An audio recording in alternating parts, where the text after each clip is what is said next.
Welcome to Security Boulevard, the cybersecurity podcast from the Future Room Group. Each episode explores a variety of topics within cybersecurity and the technologies that drive it. You can find us on securityboulevard.com, the Security Boulevard YouTube channel, TechStrong TV, and all of your favorite podcast platforms. Before we jump into today's topic, let's meet the panel, starting with Alan. Alan, it's good to see you again. Tom, it's nice to see you. I've been on the road a lot. It's conference season, so happy to be here in the office and able to jump on today. Well, we're very happy to have you. And joining us is also someone who's been on the road quite a bit recently. Mitch, it's good to see you again as well.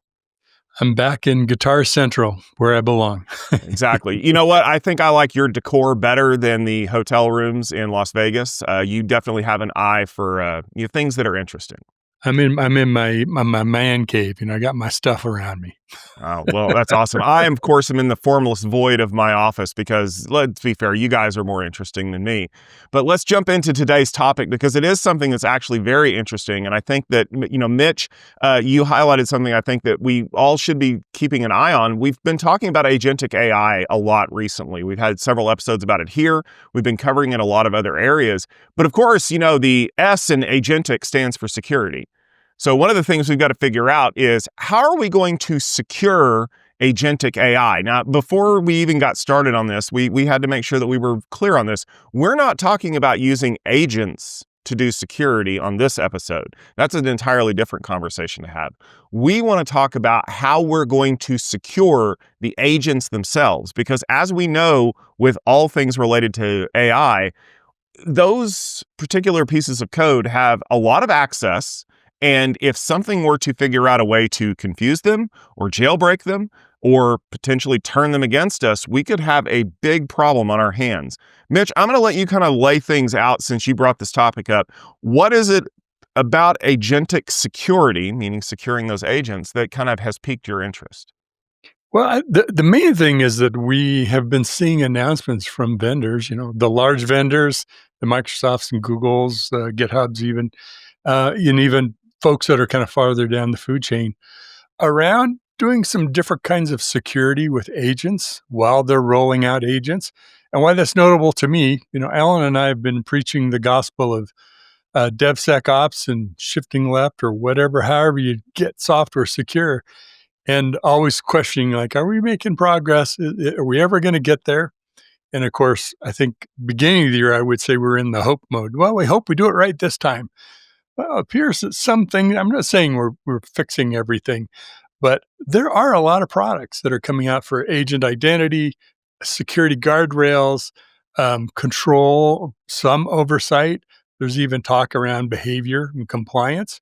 A little bit of that coming out. I've got a whole list of rash of vendor announcements. Again, none of this is complete, solving all the problems, but I have to believe that in the interest of we want to be part of AI too, the security and other companies, security part of these product companies are saying, we better get our act together now and start working on security of AI and agents. Let's get products out the door.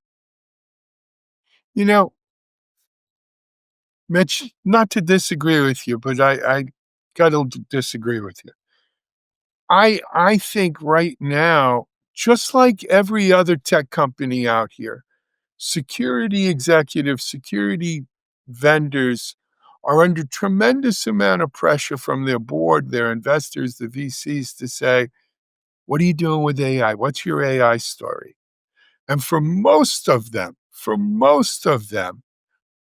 what they're doing, what's their AI story is how they're using AI, to provide better security, to do better AppSec, to do better endpoint, to do better data, DLP, or cloud security, or what have you. It's how do they use security? It's just a subset of these vendors who are going to say, well, how do we defend? How do we secure an AI future? And there's going to be a lot of them whose lips move. But I think you got to watch for the ones who are putting their hands in their pocket and coming out with it. I've seen a lot of talk about it, but it pales in comparison to the companies who are saying, we're going to use AI to give you better security. And this is an old story. There's where you and I would differ. Yes, I think the market's very large for using AI for security. The market for wanting to get AI into production, meaning I want my agents to go into production. Enterprises are not going to let AI into production. They're going to be super cautious because of the data issues. That market is, pick a multiple. That's much bigger than the security market using AI. Both of them are important, but I think the enterprise is what's driving. If you really want these deployed into production, you have to secure AI. Mitch, I appreciate your point of view.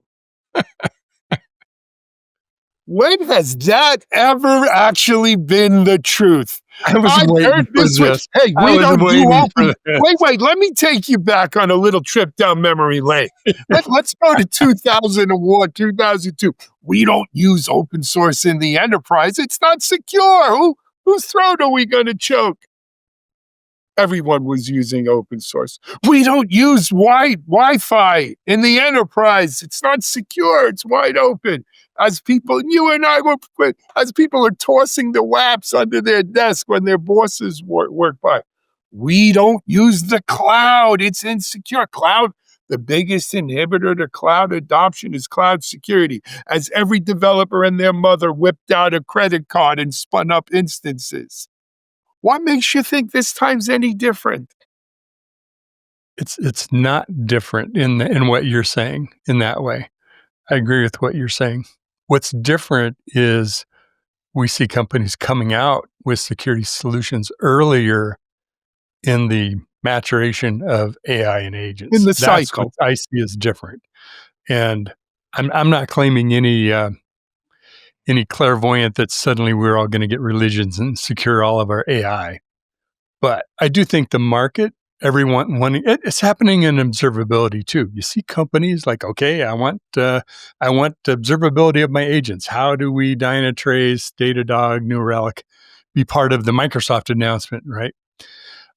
For DevOps agent. The other companies that aren't AI companies that want to be part of the AI era are moving. Some of them are moving in a fast mover way. Not all of them. There's a lot that aren't. But so you are going to have some security products for some of this AI. Maybe we're going to see some better security. Not the kind of, was the Eden was the Star Trek episode when they're all headed to Eden. Mm-hmm. We're probably not going to go there because that turned out not to be a good place anyway. Yeah, well, if I remember correctly, they go with the ears. Tom, So- you going to? I think, Mitch, you kind of stumbled across something that I think blends what Alan was saying. The reason why I feel like people are moving 100 miles an hour is not because there's any hesitancy on their part to implement AI. Like, they know that there are risks associated with it. But the bigger risk is the board and the investors coming down from on high saying you have to have a strategy, you have to adopt something, you have to do something now, or we're going to unseat you. We're going to put somebody in that can do that. But the observability piece, I think, is maybe kind of the trick to get this in here, because what's the one thing that they want to know above and beyond we have an AI strategy? They want to see the data points proving that it's actually happening, right? How much agentic workload have you deployed? How utilized are these agents? And maybe by selling this as an observability platform and saying, oh, well, we can tell that we're using these agents and they're maxed to 85% capacity or whatever. Oh, by the way, we can also see what workloads they're doing. We can see if something jailbreaks that. We can see if things are doing behavioral stuff that they shouldn't. I feel like that's a way to back into the security conversation as kind of an afterthought that will also allow you to bring that up to the board in 3 more months when it becomes relevant. Oh, by the way, we prevented like all of the board members' salaries from being leaked through an AI prompt injection attack. Oh, I didn't know that was possible. Well, good thing that I was thinking about this while you guys were worried about whether or not we had enough agents deployed. I think it's a very good point. And especially if the vendor you're already using for observability or security or both are making moves to introduce those products now. I think you're in a better position. Again, experience leads me to say we will have security for agentic AI when customers put their foot down and demand security for agentic AI. Yeah, for sure.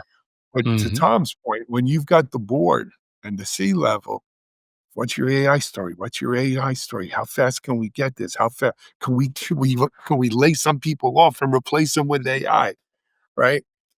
That kind of pressure doesn't bode well for it. But here's an interesting thing too, Mitch. Ultimately, who's responsible for the security of this agentic AI, for these agents? Is it the people designing the agents? In other words, are we going to have a secure by design sort of standard for agents, for AI agents?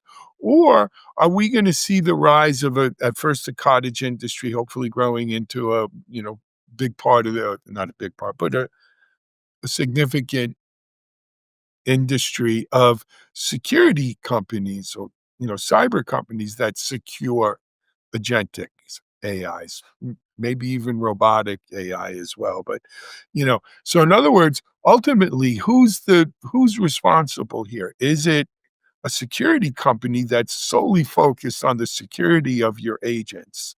Or is it the developers of the agents themselves who have security as part of their mission?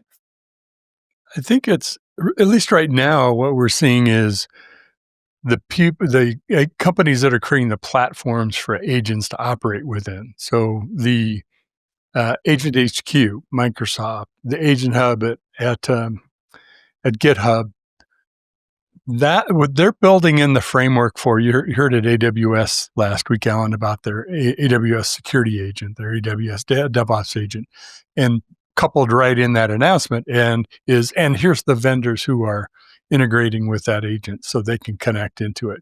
So the framework of security and observability are starting to be put in place, at least in those cases. It certainly isn't across the board. Will there be a whiz or somebody that pops up as the agent security company or AI security company? Probably. I think we'll see some of those come up, but the other folks are not going to miss out. They're going to go after this market, and some of them already are. So the framework ones sounded very much to me like the early cloud security. Remember, we build it into the platform, right? We don't have to show you everything, but AWS was pretty good about giving vendors a window into the security of that foundation, if you will. And I think that what we saw at AWS last week and what we've heard from Microsoft very much kind of fits that cloud security model where, hey, we're responsible for the platform and we're going to partner with you. We're going to do some of that security, and then we're going to make APIs or MCP servers or whatever available for you to supplement that with more. But I do think you're right. I think we're going to have a category buster, like a Wiz, or in the last cycle. And I don't know what Futurum or Gartner or whoever will name it, but it's going to be a category of security companies that secure agentic AI, wherever it may be. And there will be some winners there. Very much like I think on a much bigger scale, like we saw with microservices in Kubernetes, right? We see CNAP rise as a product category, and That's exactly what I'm referring to, like CNAP, right? And the funny thing is, usually the analysts come up with a name for it after they saw it in the wild. You know what I mean? And now, okay, we got to name that. But I do think we're going to see in the wild a security. As I said, it'll start as a cottage industry and grow, but another silo in the cyber market for companies that specialize in securing agentic or agents, AI agents. That doesn't let the AI agent developers off the hook, though. no. We need some sort of best practices to emerge about, you want to call it the law of agentic AI, a la Asimov or something, right? These are the three rules in the zero law of how an agent behaves or should behave from a security point of view. I agree with you, Alan. But here's the problem. we don't know how agents behave until we see them in the wild. And that's one of the things that we're running into right now is the absolute sheer amount of creativity that people are throwing at these problems to try to bust them up. I mean, last week we saw the Akara Labs paper where you can jailbreak an LLM by writing your prompt injection in poetry. Because someone somewhere was like, why would anybody ever want to write hacking instructions in Well, poetry? before that, you could do it with calculus, right? You could do your prompts in math and break it as well. Yes, but you also got to remember, Tom, right now we're in a Cambrian explosion era of AI, where we're making all kinds of funky animals with 6 eyes, 8 legs, 12 guts, and everything else. At some point, I'm hoping we're going to have, at some point soon, we'll have standardization and best practices come out, right? We don't have best practices yet. We don't even have. We don't have best practices because we haven't seen a best solution yet. Like you said, why does an animal have 4 legs and not 5 or 12? Because we found out that through trial and error, through evolution, 12 legs doesn't work. But evolution's slow. We can't afford. We've got evolution can be slow, but there's also this theory of punctuated evolution where you have a rapid number of changes that quickly fall out, and then we iterate on the best model. And we're seeing that now with a lot of companies who are like, no, that's not going to work. We need to move on and do something different over here because that doesn't scale the way we want it to. But the problem is that when we jump to that next shift, if you will, it's almost like just like a neural learning model. We've forgotten all the lessons we learned over here. We're starting fresh. Well, what if we do it this way? Or what if we have it that way? And unfortunately, from my perspective, developers don't do themselves any favors because they're so focused on doing the job that they forget what happens when people try to do the job wrong, right? Like think about anyone who used to check for cross-site scripting. It's like, well, what happens if I type the wrong thing into this dialog box or cause an overflow condition or something like that? Well, why would you do that? Well, why wouldn't you think about that? Like I think about any number of software development things. Video games are actually a really good example. If you look at the people, it's like, okay, we deployed this patch, but there's a bug in it. If you want to know if there's a bug, make it something that's useful to the users. Like if it's a way to get infinite money or something like that, they'll find ways to test it quickly and get the outcome that they want. And then you'll have to go back and go, oh yeah, we probably should patch that out because that's not an intended side effect. And I think that we've got to get to a point where we can do that rapidly, because unfortunately, as much as I would like to say that I would love that the value of adding security happens before the thing is released, until you release it, you won't know what kind of attacks you're going to face against it. Well, it's like this is very much where, again, back to microservices, right? When we first started working with microservices, how many are we going to have? A dozen or 2 dozen? Hundreds? Thousands? Really? How am I going to manage that? How am I going to know what they're all doing and if they're doing what they're supposed to be doing? You say the same thing for agents, right? And that's where Kubernetes came from. That's where OpenTelemetry really took off from. And we're seeing the same things start to happen here, where vendors are coming out with, pick your product name, but it's an agent control plane, someplace where you have some observability or a place to manage what agents are running, what tasks that they're doing. We don't know what the best framework or the best model. I think it looks like a video game or a PC game like StarCraft. That's what I hope the interface looks like someday. But that aside, it is being defined or will be defined. I don't think the solution is there yet, to your point, Tom. I don't think the solution's there today either. But being the founder of DevOps.com, I feel compelled to say this isn't the developer's problem. Let's not throw this on the shoulders of developers and say, oh, the developer has to think this way. The developer has to do these things. The developers have a bit on their plate, right? This is the whole stack, the whole team's problem. It's the DevOps engineer's problem. It's the security guy's problem. It's the tester's problem. It's the AI's problem. It's the platform engineer's problem. And it's the SRE's problem. It's all of our problem, right? You don't throw it on the developer that he should be, because that's a recipe for failure. The developer is not a security professional. Developer may not have written the code. AI wrote it. AI might have written the code. But here's where I think there's good news. I think using AI technology, we could do things like digital twinning and stuff like this, where we can see kind of what's out there and fuzzing and everything else. And, I've seen this just in the last year or two, what I used to think of as after the event horizon security. In other words, post-deployment security measures being deployed pre-deployment, right? We've seen what we used to consider vulnerability management move into AppSec, right? And things like this. So I think given the capabilities of AI, we can have higher confidence in the software we release in our software supply chain, which will result in hopefully fewer, not eliminating, but fewer security issues post-deployment. And that's why I think we do need to spend a lot of effort and a lot of resources in harnessing AI to make our security better.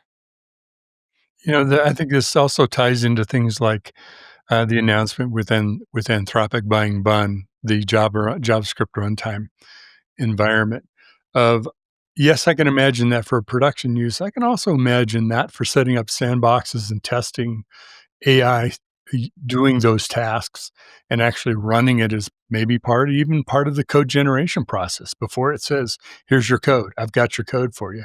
It doing some testing, it running it in an environment, at least for that particular programming language. We can do things a bit differently in how we create software. It doesn't mean we're changing all of it. But I think folks are kind of thinking out of the box now with AI. I think so. But let me switch gears a little bit. Also, one of the early questions about agents was, well, what permissions does it have?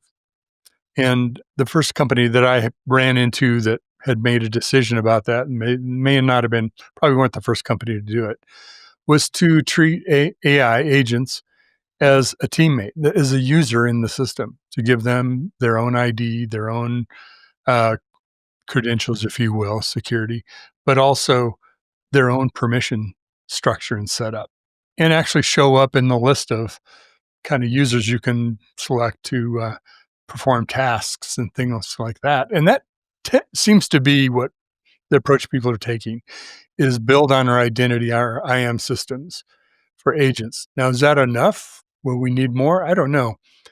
But that seems to be the prevailing wind. You guys think is that going to solve the problem long enough for us to get AI into production? Or we got some more hills to climb for Hamburger Hill there, Alan? We're not there yet, because the problem with limiting the agent's horizon as far as what it can do is what happens if those controls are breached. And we've seen that time and again with your average user, right? Well, I'm not going to give them admin rights. Okay, that's great. What happens if they get them? Oh crap, now they have visibility into the entire infrastructure and they can do whatever. Like how many times have we seen like backup operators get breached and oh look, it can read everything. I think you're going to have to take an agentic AI approach with a combination of zero trust, where even if the agent itself is limited, I have a separate set of controls on top of it that hides things that it doesn't need to see. So even if someone does manage to break out of the security controls, they are basically in a prison cell. And we've learned that over the years with users, right? Like even the most well-meaning user can accidentally do things without realizing it. I go all the way back to my internship when I was at IBM, and someone obliterated about 50 gigs worth of backup data in 2001 off of a tape robot because he accidentally removed the wrong directory, because when he changed users, he didn't do PWD to figure out he was on the tape robot and not in a temp directory. And to this day, 25 years later, I still do PWD anytime I change user focus at all because of that, because I don't want to be in an area where I can cause a massive amount of damage. And that's the whole heart behind zero trust, right? If I can't control what the users do, I'm going to control what the users can see.